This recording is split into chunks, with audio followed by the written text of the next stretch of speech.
Hey there, history lovers. Welcome back to the channel where we dive deep into the past and uncover the stories that shaped our world. If you're new here, I'm Sebastian, and today we've got a fascinating tale for you that I promise will keep you hooked. So grab a seat, get comfortable, and let's travel back in time together. And if you enjoy intriguing historical stories, make sure to hit that subscribe button so you don't miss out on what's coming next. Imagine a time when Poland was a mighty kingdom, but it was also divided by an ambitious king's last will.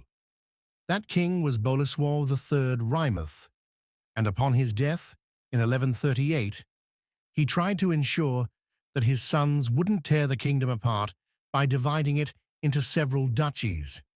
But this decision planted the seeds for one of the most dramatic stories in Poland's medieval history, the rise and tragic fall of his eldest son, Władysław II The Exile. Władysław was given the most significant portion of the kingdom, Silesia, and according to his father's testament, was to be the High Duke of all Poland. His position came with a huge responsibility.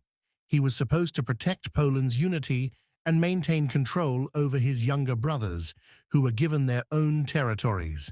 But Władysław was a man of great ambition. He didn't just want to be the High Duke, he wanted to rule all of Poland directly, without sharing power with his brothers.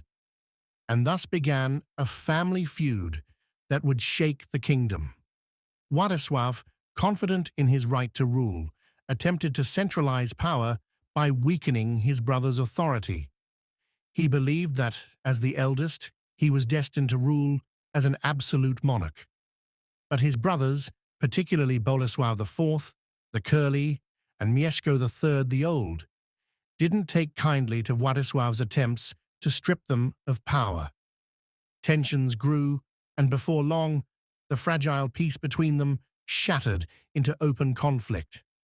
In 1146, Władysław made a bold move. He gathered his army, determined to defeat his brothers and seize total control. But fate had other plans. His brothers united against him, rallying their forces and gaining the support of powerful Polish nobles who had grown wary of Władysław's authoritarian style. The civil war that followed was brutal, and the tides quickly turned against Władysław. Despite his ambitions, Władysław was eventually defeated, not by foreign enemies, but by his own family.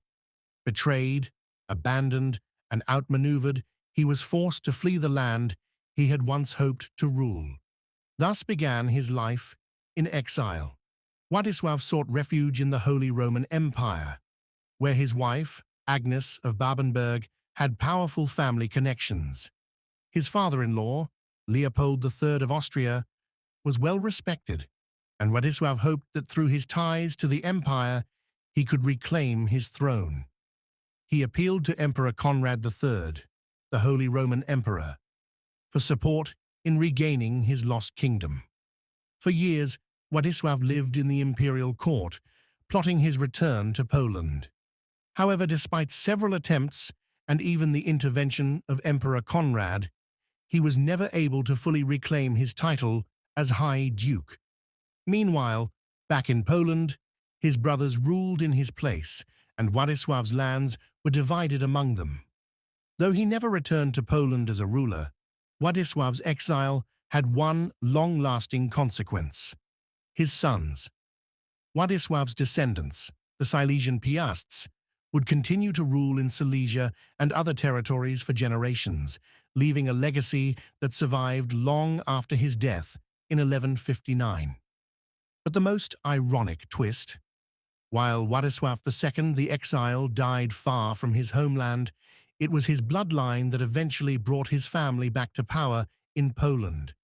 His grandson, Henry the Bearded, would become one of the most powerful Polish rulers of his time. So, the story of Władysław II the Exile is a tale of ambition, betrayal, and an exiled prince whose dream of ruling Poland slipped through his fingers.